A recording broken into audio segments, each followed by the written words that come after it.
حضرت ابو ہریرہ رضی اللہ تعالیٰ عنہ سے روایت ہے، حضور پاک صلی اللہ علیہ وسلم نے 3 مرتبہ فرمایا کہ اس انسان کی ناک خاک آلود ہو، اس انسان کی ناک خاک آلود ہو، 3 بار فرمایا، جس نے اپنے ماں باپ کو بڑھاپے میں پایا اور جنت میں داخل نہیں ہو سکا۔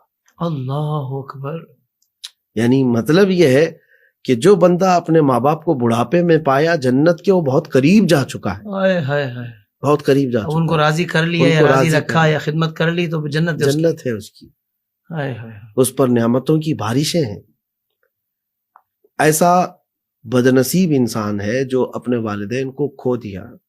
میں بتاتا ہوں، بہت سارے لوگ آج میری اس گفتگو کو سن رہے ہوں گے، میں خود تنہائی میں کبھی کچھ واقعات ایسے ہیں زندگی میں ہمارے پاس جو آئے ہوئے ہیں، ہے تو دوسروں کی لیکن میرے آنکھوں سے نکل جاتی ہے، جذبات کے آنسو ہیں، کہ وہ لوگ آج تڑپ تڑپ کر کے کہتے ہیں کاش میری ماں زندہ ہوتی، کاش میرا باپ زندہ ہوتا، کہ میں ان کی حیات میں ان کے ساتھ وقت نہیں بتا پایا، ان کے ساتھ حسن سلوک نہیں کر پایا۔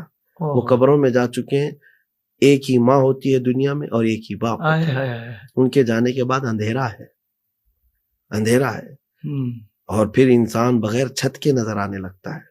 جب باپ کا جنازہ کسی گھر سے جاتا ہے تو پھر وہ انسان جو ہے بغیر چھت کے ہے۔ اسی لیے میں نوجوانوں سے کہتا ہوں، جب اللہ تعالیٰ نے یہ نعمت عظمیٰ دیا ہے اس وقت قدر کر لو ان کی۔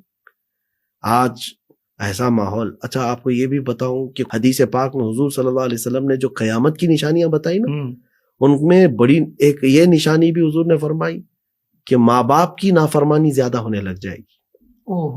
تو یہ دور تو وہی ہے جو قیامت کے قریب کا ہے۔ ہر بچے کو اس وقت اس گناہ عظیم سے بچنا ہے۔ اور حضور پاک صلی اللہ تعالیٰ علیہ وسلم کے پاس یہ پوچھا گیا کہ شرک کے بعد سب سے بڑا گناہ کیا ہے؟ آپ نے فرمایا عقوق الوالدین، ماں باپ کی نافرمانی۔ اللہ اکبر۔ اور رسول کریم صلی اللہ علیہ وسلم تو یہ بھی فرماتے کہ اگر مجھے پتا چلے کسی گھر میں ماں باپ کا غدار اور نافرمان رہ رہا ہے تو میں اس گھر کو آگ لگا دوں۔ رحمت عالم صلی اللہ علیہ وسلم جب یہ فرماتے ہوں تو پھر آپ اندازہ کریں کہ یہ کس قدر خطرناک چیز ہے۔ اچھا، اور ایک روایت یہ بھی ہے کہ بہت سارے گناہ بندہ کرتا ہے، نافرمانیاں ہیں، یہ فرمایا گیا کہ ہر گناہ کی سزا قیامت تک کے لیے مؤخر کی جا سکتی ہے، لیکن والدین کی نافرمانی کی سزا اسے دنیا میں دی جاتی ہے، آخرت کی تو ہے ہی، دنیا میں ملتی ہے، دنیا میں اسے ملتی ہے۔ اللہ اکبر۔ تو اللہ تبارک و تعالیٰ اس برے فعل سے ہر بچے کو بچائے، آمین آمین۔ جنہوں نے اپنے ماں باپ کا سکون چھین لیا ہے، جو ماں باپ تڑپ تڑپ کر کے گئے۔ ایک مرتبہ میں ایک تراویح میں تھا، رمضان کا موقع تھا، ایک بوڑھی عورت آئی، میں تراویح سے نکلا، لوگوں نے کہا کہ کل بھی آئی تھی، پرسوں بھی آئی تھی، آپ سے ملنا ہے۔ تو میں باہر آیا تو پوچھا بڑی بھی کیا ہے؟ وہ اپنا چہرہ چھپائے ہوئی تھی، اس کے 2 بیٹے ہیں، بڑے بڑے مالدار ہیں، اور اس خاتون کو ایک بھی رکھنے کو تیار نہیں۔ اللہ۔ چھوٹا کہتا ہے کہ میرے بہت ساری ذمہ داریاں ہیں، میں نہیں دیکھ پاؤں گا، بڑے کو کہو۔ بڑا کہتا ہے کہ میں سفر پر جایا کرتا ہوں، میں نہیں دیکھ پاؤں گا، تو دیکھ۔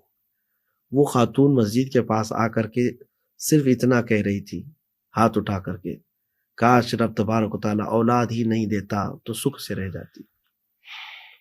تو یہ جو درد تھا اس کا مجھے آج تک احساس ہوتا ہے کہ کوئی اولاد ایسی بھی نہ ہو کہ جیتے جی اپنی ماں کو تڑپا دے، جیتے جی اپنے ماں باپ کو مار ڈالے۔ اس سے زیادہ بدنصیبی کیا ہے ان کی؟ اللہ اکبر۔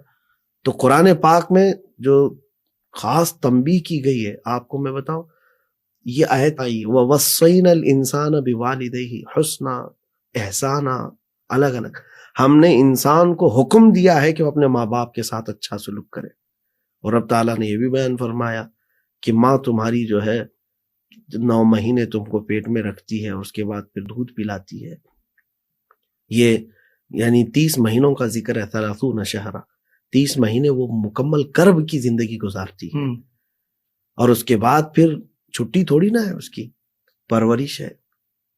یہ تمام چیزیں جو والدین نے کیے ہیں بچپن میں، اب جوان ہونے کے بعد اگر ان کو بدلے میں اتنا نہ صحیح حسن اخلاق سے بات بھی کر لے تو اس نوجوان کا جاتا کیا ہے؟ جب ماں باپ کمزور ہو جائیں، بڑھاپے میں آ جائیں، اس وقت حسن سلوک